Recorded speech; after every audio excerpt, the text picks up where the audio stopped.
Welcome back, everyone. This is Some Guy, and today we are talking about Resident Evil 2. And when you think about Resident Evil, presumably you think about zombies.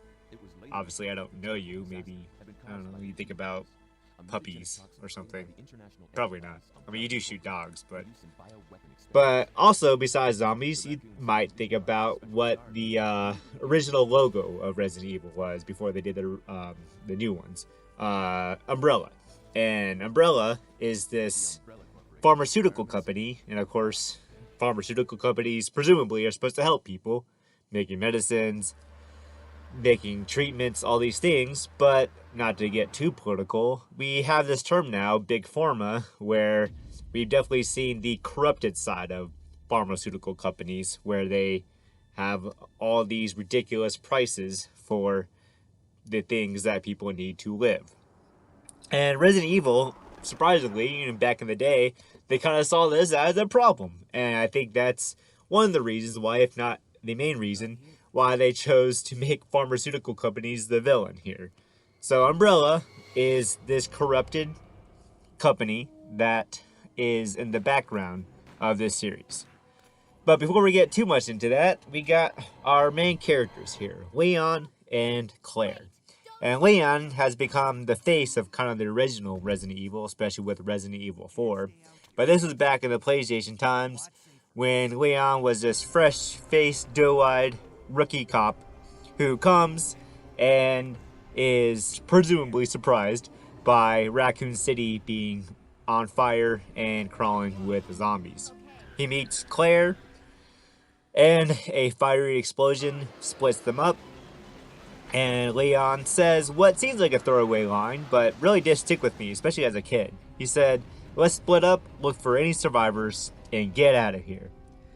And even as a kid, I was like, wait a minute, you are in this city. You have this ability to escape. I know there's no cars right now, they're all exploded, but I'm sure you could find one if you really wanted to.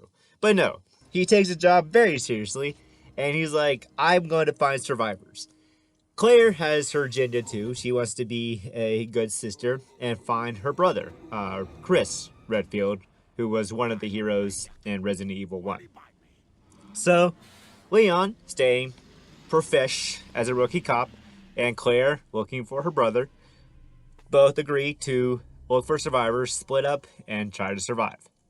And this is, of course, facing all these zombies, all these monsters, all these different creatures, like lickers and these plant monsters and these creepy giant moths, and they still haunt my nightmares. I don't care how bad the graphics were.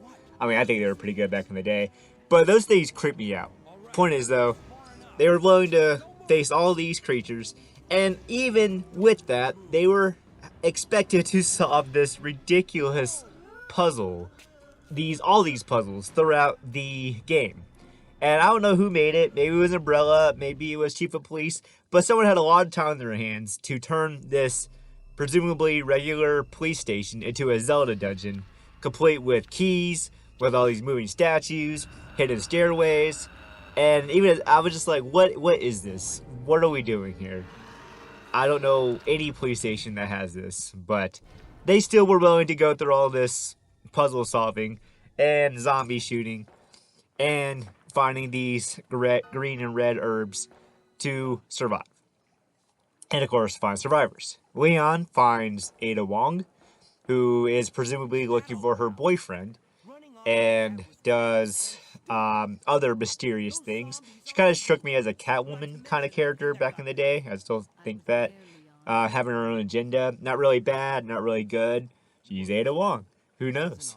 And Claire finds this little girl, Sherry, whose parents work for Umbrella, and we find out that her parents are not only just scientists for Umbrella. Sherry's dad makes the G virus, the updated form of the T virus from the first game, and is the one responsible for letting the G virus get loose. So, first off, Ada Wong.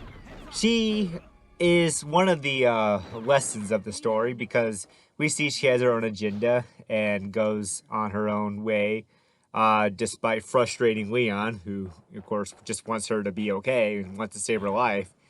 And Ada kind of realizes Leon is this really good guy with this anime haircut and altruistic personality.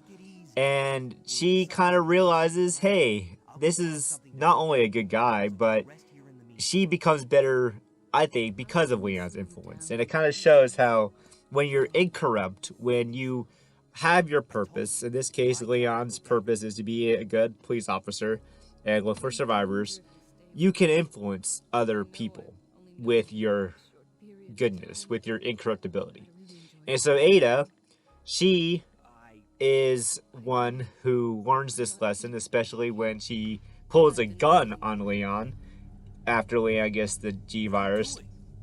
And even then, Leon, being the good guy Leon he is, talks Ada Wong down, and then Ada is shot from behind by Sherry's mother.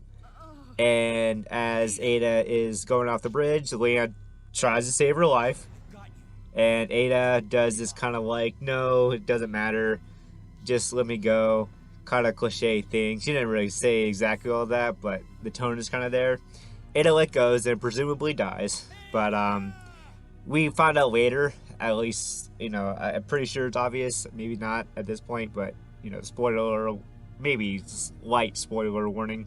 Ada ends up being that woman in the shadows who throws the rocket launcher for Claire later on in the game at the end, when Claire is about to have her day ruined by Mr. X. And that goes to show that Ada Wong, even though she is having her own agenda, is very much saved by Leon's incorruptibility.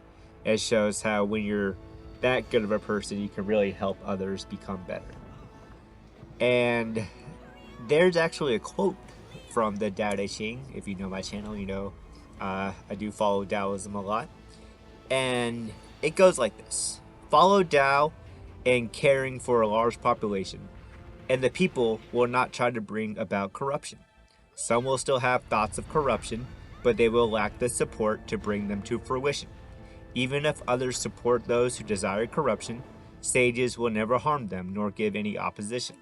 For if you give corruption something to corrupt, then you will only strengthen it and give yourself up.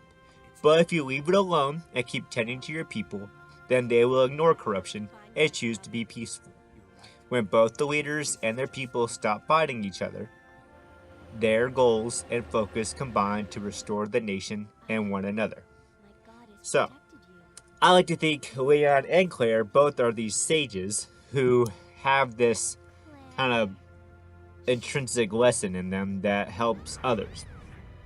And for Sherry's part, she is the little girl who is helped by Claire. And Claire kind of becomes the pseudo-mother to Sherry.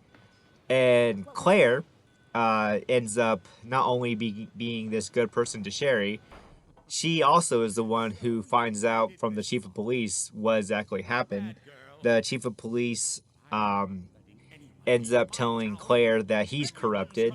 Even Leon finds a journal that shows that proof that the chief of police corrupted. I think he's getting something like $10,000 for helping Umbrella out. But Claire hears the whole plan from the chief of police, and like any good villain, he gives the whole plot away about how the G-Virus is this updated bioweapon. And then right before he's about to shoot Claire, he has his day ruined by, presumably, Mr. X, the G-Virus monster that was been trying to kill Claire. So ironically, this monster saves Claire's life by killing the police officer, the chief.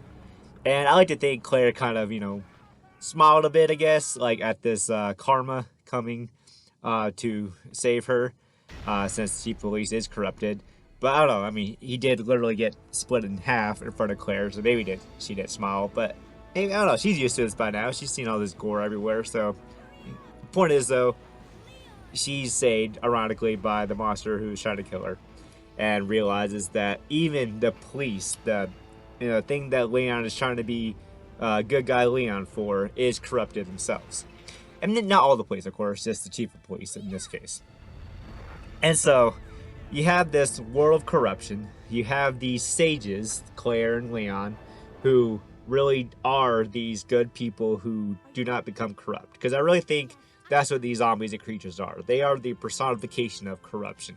They are what happens when you allow yourself to be corrupt. But like the verse said in the Tao Te Ching, if you focus on strengthening yourself and not giving yourself up, not paying attention to all these corrupted people, but just trying to tend to your people, being a good leader, being a good person, then you will realize that you can actually spread peace instead of corruption. And that's exactly what I think that these characters do. And then, of course, you have Sherry's mom, who is not a good mother. She even admits it to herself, and to Claire, that she's not a good mother. Right before she tells Claire what happened, her husband ends up being the creator of the G virus. He gets shot by these soldiers trying to take it, or the rival pharmaceutical company. I kind of forget now, but point is, he gets shot, and he is the one who injects himself with the G virus, literally corrupting himself. You know, he becomes the personification as well of corruption by becoming this creature that is killing everybody.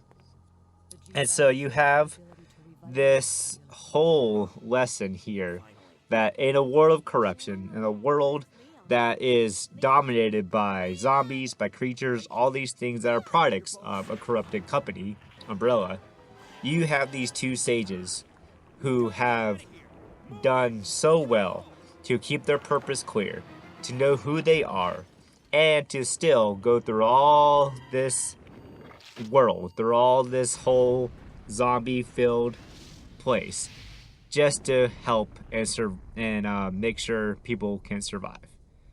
And that's the main takeaway from this, is that when you are stalwart in your purpose, when you know who you are, when you're incorruptible, you manage to spread your peace. You manage to spread your incorruptibility to others. And I think that's the main lesson that I took away from this. Thank you so much for listening, and I hope you learned as much from Resident Evil as I did.